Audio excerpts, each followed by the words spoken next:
Hello बच्चों, आप सभी लोगों का यूनिक क्लासेस स्कूल में हार्दिक स्वागत है। आज मैं आप लोगों को बीबीडी ऑब्जेक्टिव सीरीज में हिस्ट्री का चैप्टर नंबर 6 यानी शहरीकरण एवं शहरी जीवन पर आधारित एमसीक्यू करवाने का कोशिश करेंगे। ये क्वेश्चन एमसीक्यू के लिए काफ़ी अच्छा होगा। ठीक है, यहाँ हम ऑन लिनियर बनाए हुए हैं, लेकिन क्वेश्चन यहाँ से बनेगा एमसीक्यू में, तो आप आराम से बना सकते हैं। और ये जो हम करवा रहे हैं ये बहुत ही इम्पोर्टेंट, आपको लाभदायक होगा। 2024 बोर्ड एग्ज़ाम में पूछा जा सकता है यहाँ से क्वेश्चन। तो आप लोग से यही बस थी है कि आप इसको पूरा बढ़िया से लिख लीजिए, नोट्स बना लीजिए और याद कर लीजिए। ठीक है, ताकि 40 क्वेश्चन जो पूछा जाता है सोशल साइंस में, वो 40 में 40 आपको आसानी से आ जाए। तो चलिए स्टार्ट करते हैं। आज का पहला क्वेश्चन बनेगा इस चैप्टर से, शहरीकरण एवं शहरी जीवन से, कि सामंती व्यवस्था से हटकर किस प्रकार की शहरी व्यवस्था की प्रवृत्ति बढ़ी थी। सामंती व्यवस्था से हटकर किस प्रकार की शहरी व्यवस्था की प्रवृत्ति बढ़ी थी। तो देखिए, इसका बढ़ा था प्रगतिशील प्रकृति प्रकार का जो है ना शहरी जीवन की प्रवृत्ति बढ़ी थी। कैसा? तो प्रगतिशील प्रवृत्ति का। अब अगला क्वेश्चन यहाँ से बन सकता है कि जनसंख्या का घनत्व सबसे अधिक कहाँ होता है। जनसंख्या का घनत्व सबसे अधिक कहाँ होता है? तो ये महानगर में होता है। महानगर में जनसंख्या का घनत्व सबसे ज़्यादा होता है। अब अगला क्वेश्चन बनेगा कि पटना का प्राचीन नाम क्या था। पटना का प्राचीन नाम क्या था? तो पटना का प्राचीन नाम क्या था? पाटलिपुत्र था। क्या था? पाटलिपुत्र था। अब अगला क्वेश्चन यहाँ से बनेगा कि पूंजीपति वर्ग के द्वारा किस वर्ग का शोषण हुआ। देखिए, पूंजीपति वर्ग के द्वारा किस वर्ग का शोषण हुआ? तो श्रमिक वर्ग का शोषण हुआ। और श्रमिक वर्ग का शोषण कौन किया? तो पूंजीपति वर्ग किया। ठीक है, यहाँ से क्वेश्चन बनेगा। अब अगला क्वेश्चन बनेगा कि किस वर्ग जैसे सामाजिक वर्ग बुद्धिजीवी वर्ग के रूप में उभर कर आया था। कौन से वर्ग बुद्धिजीवी वर्ग के रूप में उभर कर आया? ठीक है, बुद्धिजीवी वर्ग के रूप में उभरा। तो मध्यम वर्ग के लोग जो थे वो बुद्धिजीवी वर्ग के रूप में उभर कर आए थे। ठीक है, अब अगला क्वेश्चन यहाँ से बनेगा कि लंदन में अनिवार्य प्राथमिक शिक्षा कब लागू हुई। लंदन में अनिवार्य प्राथमिक शिक्षा कब लागू हुई? तो ये लागू हुआ था 1870 ईस्वी में। कब हुआ था? 1870 ईस्वी में लागू हुआ। और ये अनिवार्य प्राथमिक शिक्षा था। क्या था? अनिवार्य प्राथमिक शिक्षा था। और कहाँ हुआ था? तो लंदन में लागू हुआ था। ठीक है, तो इम्पोर्टेंट यही है कि 1870 में लागू हुआ। अब अगला क्वेश्चन यहाँ से बनेगा कि गार्डन सिटी की अवधारणा किसने विकसित की थी। गार्डन सिटी की अवधारणा किसने विकसित किया था? तो देखिए, सबसे पहले था किसका? तो गार्डन सिटी की अवधारणा तो ये विकसित किया था किसने? तो एबेनेज़र हावर्ड ने। किसने किया था? एबेनेज़र हावर्ड ने। अब अगला क्वेश्चन यहाँ से बनेगा कि 1810 से 1880 तक ईस्वी तक लंदन की आबादी 10 लाख से बढ़कर कहाँ तक पहुँच गई थी। 1810 ईस्वी से 1880 ईस्वी तक लंदन की आबादी, किसकी? लंदन की आबादी 10 लाख से बढ़कर कहाँ गया था? तो 40 लाख पहुँच गया था। कितना पहुँचा था? 40 लाख पहुँच गया था। देखिए, अगला क्वेश्चन बनेगा कि अस्थाई कृषि के प्रभाव से संपत्ति का जमाव संभव हुआ। पूछेगा कि किसके प्रभाव से संपत्ति का जमाव संभव हुआ था। तो सही उत्तर हो जाएगा इसके लिए होगा अस्थाई कृषि के प्रभाव से। किसके प्रभाव से हुआ था? तो अस्थाई कृषि के प्रभाव से संपत्ति का जमाव संभव हुआ। ठीक है, अब अगला क्वेश्चन यहाँ से बनेगा कि किसको आधुनिक व्यक्ति का प्रभाव क्षेत्र माना जाता है। किस चीज़ को आधुनिक व्यक्ति का प्रभाव क्षेत्र माना जाता है? तो ये माना जाता है शहर को। शहर को आधुनिक व्यक्ति का प्रभाव क्षेत्र माना जाता है। अब अगला क्वेश्चन बनेगा यहाँ पर कि एक प्रतियोगी एवं उद्यमी प्रवृत्ति से प्रेरित किस प्रकार और कैसे किस प्रकार के अर्थव्यवस्था जैसे प्रकार की अर्थव्यवस्था पर लागू की गई। एक प्रतियोगी एवं उद्योगी प्रवृत्ति से प्रेरित मुद्रा प्रधान अर्थव्यवस्था जैसे प्रकार की अर्थव्यवस्था लागू की गई थी। कैसा किया गया था? तो मुद्रा प्रधान अर्थव्यवस्था जैसे प्रकार की अर्थव्यवस्था लागू की गई थी। अब अगला एक क्वेश्चन यहाँ से बनेगा कि आधुनिक काल में औद्योगिकरण ने शहरीकरण के स्वरूप को गहन रूप से प्रभावित किया। क्वेश्चन बनेगा आधुनिक काल में किसने शहरीकरण के स्वरूप को गहन रूप से प्रभावित किया? तो वो किया था इंडस्ट्रियलाइजेशन यानी औद्योगिकरण ने। किसने प्रभावित किया? तो औद्योगिकरण ने प्रभावित किया था। अब अगला क्वेश्चन बनेगा कि संयमता आंदोलन कौन से महानगर में चलाया गया था, कहाँ चलाया गया था? तो ये जो संयमता आंदोलन है, कौन सा संयमता आंदोलन, ये लंदन में चलाया गया था। कहाँ चलाया गया था? लंदन महानगर में चलाया गया था। अब अगला क्वेश्चन यहाँ बनेगा जिगुरात कहाँ बनाए गए थे? जिगुरात कहाँ बनाए गए थे? तो जिगुरात जो बना था वो सुमेर में बना था। कहाँ बना था? सुमेर में बनाया गया।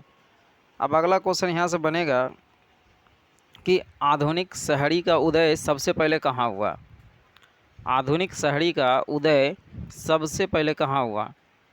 तो बताइए। तो ये हुआ था इंग्लैंड में हुआ था। कहाँ हुआ था? सबसे पहले इंग्लैंड में हुआ था।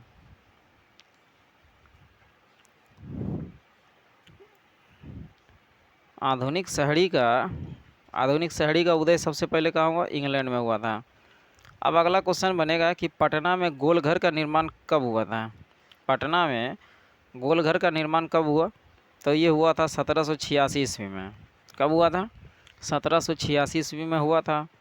अब अगला क्वेश्चन यहाँ से बनेगा कि एक स्वतंत्र राष्ट्र के रूप में किसका उदय 1965 ईस्वी में हुआ? चाहे सिंगापुर का उदय कब हुआ? एक स्वतंत्र राष्ट्र के रूप में सिंगापुर का उदय कब हुआ? तो ये हुआ था 1965 ईस्वी में।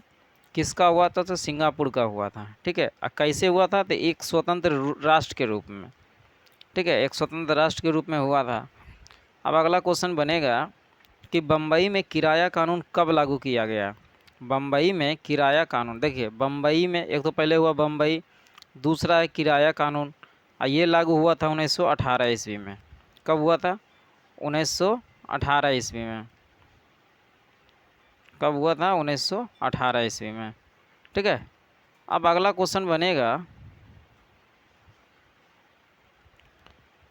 लंदन में भूमिगत रेल कब आरंभ हुई थी? लंदन में भूमिगत रेल कब चालू हुआ था? तो ये हुआ था 1863 ईस्वी में हुआ था। कहाँ हुआ था? तो लंदन में हुआ था। क्या हुआ था? तो भूमिगत रेल हुआ था। ठीक है, ये चालू हुआ था 1863 में। अब अगला क्वेश्चन बनेगा कि बम्बई 1819 ईस्वी में प्रेसिडेंसी की राजधानी बनाई गई। हाँ, बोलेगा कि प्रेसिडेंसी की राजधानी कब बनाई गई? तो बम्बई को कब बनाया गया था? 1819 ईस्वी में। कब बनाया गया था? 1819 ईस्वी में बनाया गया था प्रेसिडेंसी की राजधानी। ठीक है। अब अगला क्वेश्चन बनेगा कि इंग्लैंड में चार्टिस्ट आंदोलन कब शुरू हुआ? इंग्लैंड में चार्टिस्ट आंदोलन कब शुरू हुआ? तो देखिए सबसे पहले आया इंग्लैंड में कौन सा? तो चार्टिस्ट आंदोलन। कब हुआ? 1838 में। ठीक है, कब हुआ? 1838 ईस्वी में हुआ। ठीक है। अब अगला क्वेश्चन बनेगा कि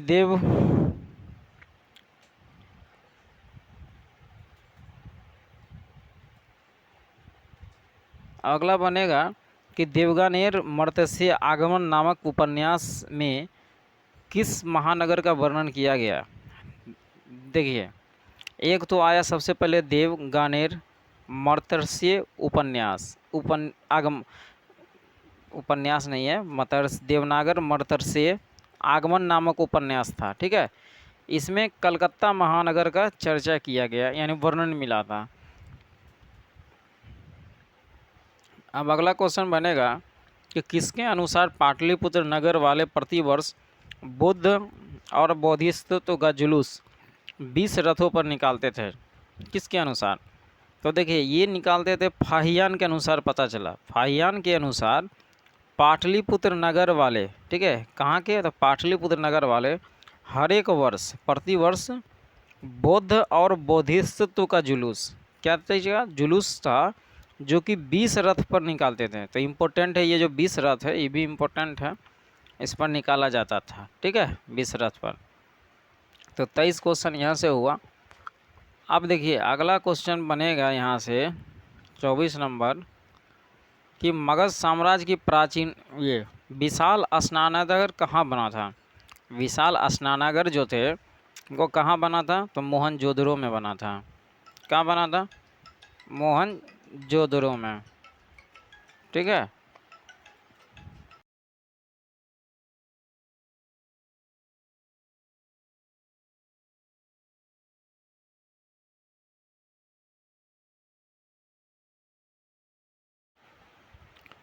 देखिए अगला क्वेश्चन बनेगा कि विशाल स्नानागार कहाँ बना था? विशाल स्नानागार जो थे वो कहाँ बनाया था? तो वो था मोहनजोदड़ो में था। विशाल स्नानागार जो थे वो था मोहनजोदड़ो में। ठीक है। क्या था? तो विशाल स्नानागार था। अब अगला क्वेश्चन बनेगा कि मगध साम्राज्य की प्राचीनतम राजधानी कहाँ थी? मगध साम्राज्य की प्राचीनतम राजधानी कहाँ थी?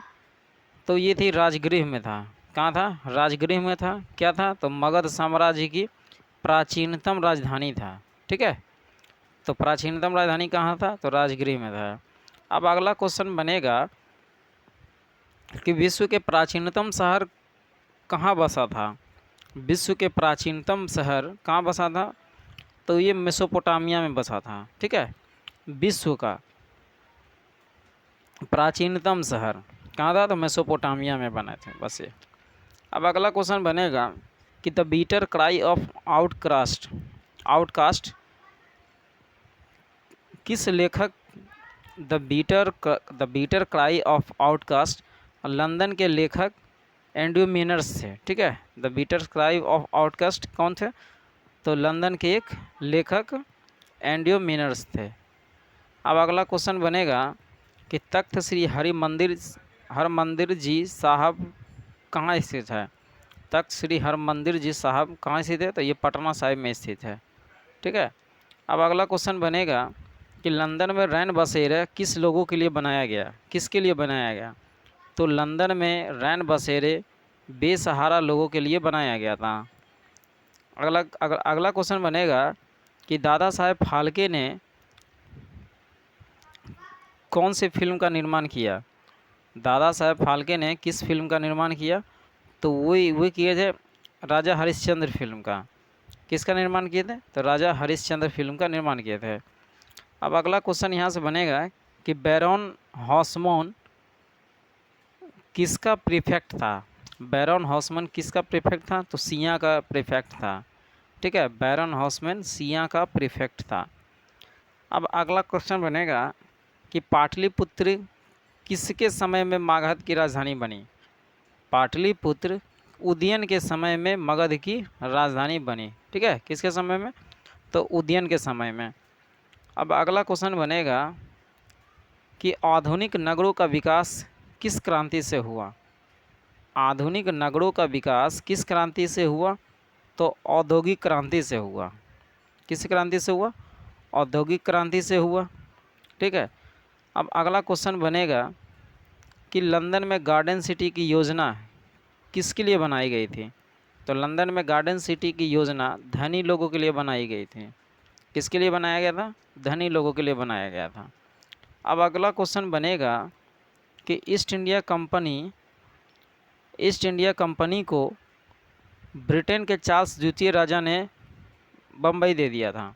अगला क्वेश्चन देखिए बनेगा ऐसे ही कुछ इस तरह से बनेगा कि किसको ब्रिटेन के चार्ल्स द्वितीय ईस्ट इंडिया कंपनी को, देखिए इंपॉर्टेंट क्वेश्चन है, इसी पर आधारित एमसीक्यू बन जाएगा कि ईस्ट इंडिया कंपनी को ब्रिटेन के चार्ल्स द्वितीय को राजा ने बम्बई दे दिया था। ठीक है। ईस्ट इंडिया कंपनी को जो यहाँ का राजा थे वो क्या किए? ब्रिटेन चार्ल्स को द्वितीय को दे दिए थे। अब अगला क्वेश्चन बनेगा कि सीधी लकीरों का अतीला के रूप में किसका चित्रण किया गया? सीधी लकीरों का अतीला के रूप में बैरन हॉस्मैन का चित्रण किया गया। किसका किया गया? बैरन हॉस्मैन का। अब अगला क्वेश्चन बनेगा कि बम्बई की जो चौल होती है ना वो कैसी होती है? तो बहुमंजिली इमारत होती है। कैसा होता है? बम्बई की चौल जो होता है वो बहुमंजिली इमारत होता है। देखिए चौल का मतलब ये होता है क्या कि हम लोग जो रूम वूम लगाते हैं ना, चौल माने कि फ्लैट, उसी को चौल बोला जाता है पूरा। जैसे को हम लोग कहते हैं ना सोसाइटी, इस तरह से। अब अगला क्वेश्चन बनेगा कि आधुनिक नगरों के उदय में किसकी स्थापना जैसी कारण का योगदान नहीं था। ठीक है, तो शैक्षणिक केंद्रों की स्थापना जैसा कारण का योगदान नहीं था आधुनिक नगरों के उदय में। अब अगला क्वेश्चन बनेगा कि मेगास्थनीज ने पाटलिपुत्र की यात्रा किसके समय की थी। तो मेगास्थनीज ने पाटलिपुत्र की यात्रा चंद्रगुप्त मौर्य के समय में की थी। किसके समय में किए थे? चंद्रगुप्त मौर्य के समय में। अब अगला क्वेश्चन बनेगा कि चाटिस्ट आंदोलन बालिग पुरुषों के लिए मताधिकार की मांग के लिए किया गया। चाटिस्ट आंदोलन किस लिए किया गया? तो बालिग पुरुषों के लिए मताधिकार की मांग के लिए किया गया। तो इस तरह से हम लोग चैप्टर नंबर 6 पर जितना एमसीक्यू बन सकता था उसका ऑन लीनियर हम करवा दिए हैं। आप लोग इसको पूरा याद कर लीजिए और ताकि आने वाले एग्ज़ाम में अच्छा नंबर आ जाए। ठीक है, तो आप लोग इसी तरह से हमारे चैनल पर बने रहें। आप लोग इस वीडियो को ज़्यादा से ज़्यादा लाइक और शेयर करें और साथ ही साथ अपने फ्रेंड्स को भेजें, दोस्तों को भी भेजें ताकि उसका भी नंबर अच्छा आ सके। आप सभी लोगों को वीडियो को देखने के लिए बहुत बहुत धन्यवाद। और आप हमारे यूनिक क्लासेस स्कूल को ज़रूर सब्सक्राइब करें और बेल आइकन को ऑन करें ताकि आने वाले वीडियो का पहला नोटिफिकेशन आप तक पहुँचे। आप सभी लोगों का एक बार फिर से थैंक यू।